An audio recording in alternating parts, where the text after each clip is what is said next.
us pray. May the words of our mouths and the meditations of our hearts be acceptable in your sight, O Lord, our rock and our Redeemer.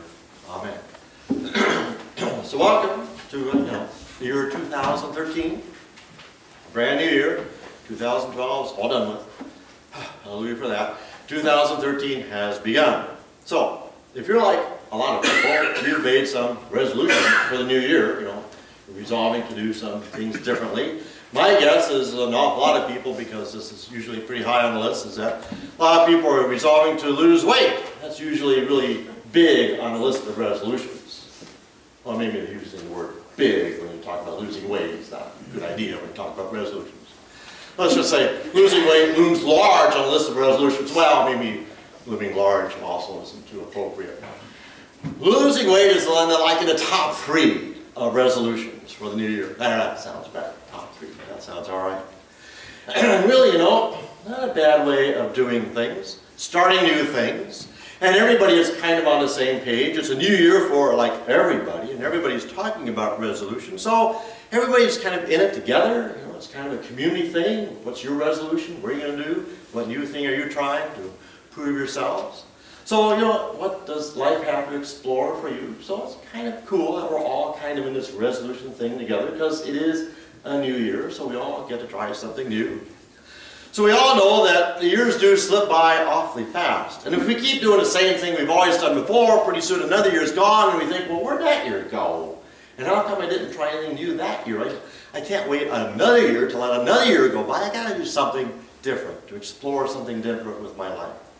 So again, welcome to the year 2013. And if you have resolutions, or if you haven't made any yet, well, now is a good time to do it. It's kind of a clean slate. You could do it. Now in the church year, we call this the Epiphany time of the year. It's that time between Christmas and Lent. I like to think of this time of year as an identity check time of year. A time to think about who am I, and what am I about, and what does God desire for my life. Because, Epiphany means new light. It means the breaking in of dawn. It means that in the darkness, light is glowing. We often speak of people who have epiphany moments, when they finally see a solution to a problem they've had for a long time. Suddenly there's a solution. They see the clear path, clear ahead. Our representatives in Congress in Washington sure could use a few more epiphany moments. I would guess that all of our high school seniors and their parents are having a lot of epiphany moments this time of year. Those college acceptance letters are coming in, and high school students have to figure out, what am I going to do now? When high school is over, I need an epiphany. I need to know where to go. And if parents of high school seniors are looking at those financial aid forms, they are also having a few epiphany moments of their own. About, so this is what's going to be. All right. In reading for today, we have a long reading from the 3rd chapter of Luke. And I almost cut it way down. I said, well, we just need really the baptism of Jesus. We don't need all this stuff about John, just the baptism of Jesus. That's the important part. But when I was reading it all, I thought, all that other stuff, all the stuff we read from that 3rd chapter sounds an awful lot like the beginning of a new year. It all sounds like a lot of resolutions are being made. After all these people are coming out to see John, they have to come to the River Jordan. They have to travel. It's not like John shows up for them. They have to come out to see him. So they're coming out, and why are they coming out? Could it be like resolutions? They're looking for something new in their life, some new understanding of what their lives are to be about. They know they're not quite fulfilling everything that they should do or ought to do, so how can they do something different? So they're coming out to see John because they're thinking maybe John has something for them. I think that whole baptizing thing that John was doing has just that element. It's a cleansing, it's a renewal, it's a rebirth, it's a repentance, it's a turning your life around. And so they come out. So their paths might be made straight. So the roughness might be made smoother. So they might know, how shall I live my life? And John didn't, of course, seem too terribly happy to see them. He called them a brood of vipers. That's not too good. I'm not sure who he thought was actually going to come out to see him, but he doesn't seem happy with the people who did show up. He kind of yells at them, but the crowds take that in, and they still want change. They're willing to accept his criticism of them. And then they say, well, okay, you've told us the worst news, so what are we to do now? What are we to do? It's kind of amazing the variety of people that come out to see John. Just regular, ordinary people like us come out to see John. And then there's tax collectors who come out to see John, and they ask, what are we to do? And there's even soldiers who come out to see John, and they ask, what are we to do? What an odd collection of people. These are people who, some of them don't even like each other. What are they all doing together? They all wanted something different in their lives. I think you could just stop right there and kind of look at that for a little bit, because I find that kind of interesting, that as different as these groups are, they all came out to see John, and they may not even like each other, and they still have the same question, John, what are we to do? There's an interesting technique in conflict resolution counseling that begins not with the conflict that the people are having, but with what are your joys in your life? What are your happinesses in life? Tell us about what your life is all about. And as people tell them all that, they all begin to see that they're all kind of all alike. We all have the same touchstones. We want a good life for ourselves and for our families and for our communities. And then you start talking about the conflict, and as you talk about the conflict, it's like, well, maybe the temperature can go down a bit and we can resolve this conflict, or at least understand one another better, because we have the same touchstones. So it's kind of interesting that they all came out and they all asked John, what are we to do? So they all come and they ask to turn their lives around. They all ask to repent. They all ask to see a new light for their lives. And, you know, if you read what he tells them, you know, I mean, it's not that remarkable. It's not that like he's not telling them something they've never heard ever in their lives before. He tells them stuff that we could tell them. He tells them stuff they already know. He's not telling them anything new. He says, if you have 2 coats, share with somebody who doesn't have any coats. Hey, we all know that. If you have plenty of food, share with one who has no food. In other words, be community that you were created to be. You're not alone in all this. You have people to share with. You're responsible for one another. We're all in this thing called life together, so expand your horizons to include everybody around you. It's pretty basic stuff. We have the same message today. And so, you know, we have a food pantry at Blancheville Church. It's locked in for everybody in the whole community. We have the beginnings of a clothing closet there. It's like, we get this. We get this. And 2,000 years ago, they got this. They knew, okay, we're supposed to do that. The tax collectors, John says pretty basic stuff to them. He says, don't collect more than what's due you. They already knew that. It's not like it's new stuff. To the soldiers, he says the same message. Be satisfied with what you have. Don't extort from people. Be satisfied with the wages you have. In fact, just simply live your lives with that sense of integrity and wholeness. John isn't saying anything that is not noteworthy or new. It's news that they already know. It's just like New Year's Day resolutions. No one resolves to do something that you have no idea how to do.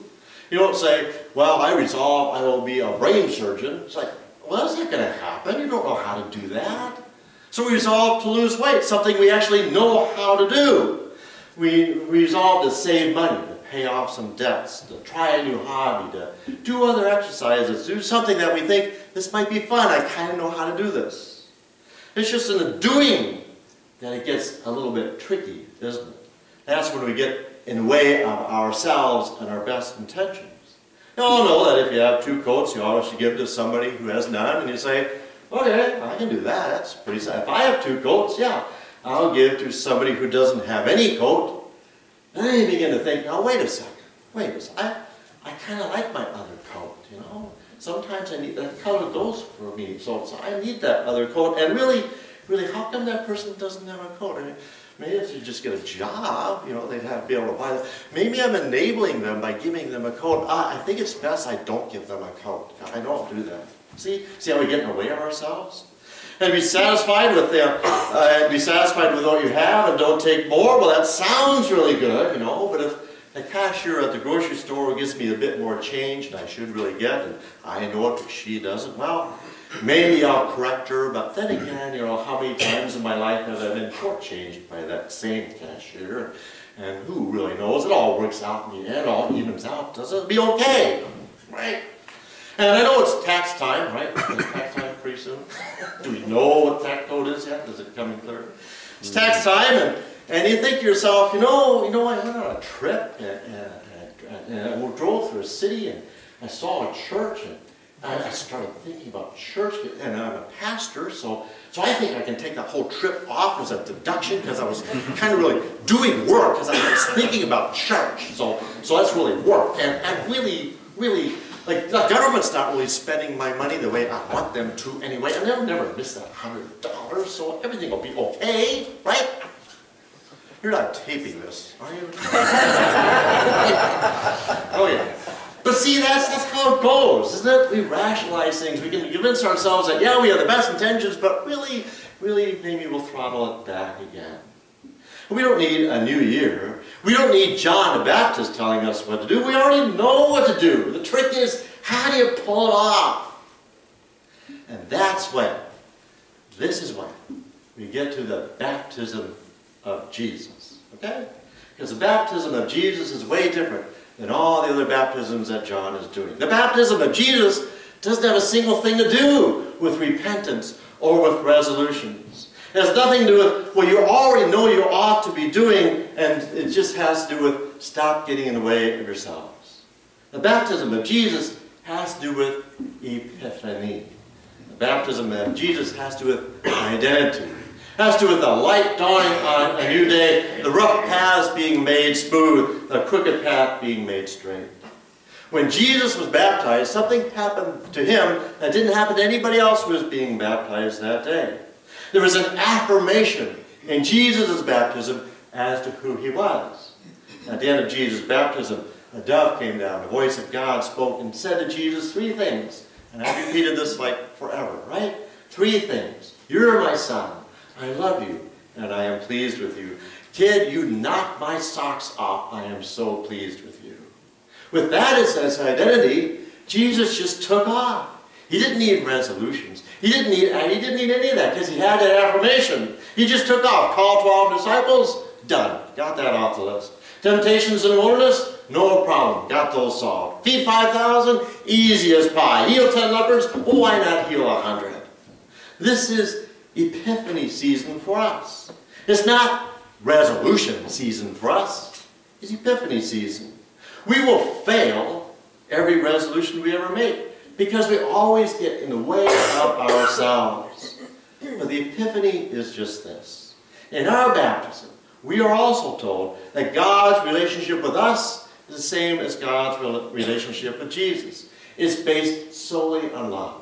And God says, you are my children, you are my sons, you are my daughters, and guess what? I am already pleased with you. This is your identity. Every single day that God creates, God says, this is pretty good. On the day of our birth, God said to each one of us, hey, I really like you. And God says that to us every single day. It's our identity.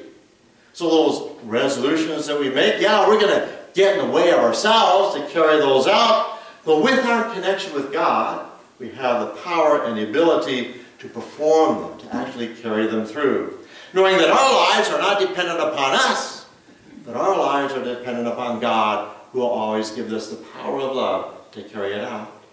This is where both Jesus and John got themselves in a whole lot of trouble. They knew their connection with God was pretty strong, and they actually lived out what that connection was. So when John tells people, you have 2 coats, you give 1 away. You have too much food, you give some away. He wasn't just suggesting it as a nice idea. He was saying, this is what you're supposed to do. It's black and white. This is what you do. This is what God expects of you. This is what you do. It's simple as that. You have 2 coats, you give it to somebody else because you have that extra coat. It's not a suggestion, not an option. It's just what you do. You have food, give it to somebody. God expects us to simply live in community. Always be aware of all those who are around us, and always reach out with a helping hand if we can help others. And guess what? The flip side of that is also true. When we are in need of help, reach out our hand in thanks for the help that we receive. God is deeply pleased with us. God loves us. God calls us His own. And so we have the power to be able to do those things. God expects us to simply live in that community. It's not a resolution. It's something that God expects of us. You have that resolution to lose weight? Hey, guess what? Your body is where the Spirit of God dwells. Your body is a temple of the Holy Spirit. So treat it accordingly. It's not just about you. It's also about the God who creates you and loves you and is pleased with you. That gives you some extra power to lose that weight. There's nothing new that Jesus told the people. There's nothing new about how we know we are to live our lives. It is with the baptism of Jesus that an epiphany moment happened. The new dawn of a new day that proclaimed Jesus as the Son of God, whom God loves and with whom God is well pleased. That is also our identity. That is our ground of being. That is our light into this world, to make our rough paths straight, to firm up and even up all those rough patches in our lives. The power and the love of God will carry us through it all. It's pretty cool stuff for a new year. It's pretty cool stuff for everyone's life.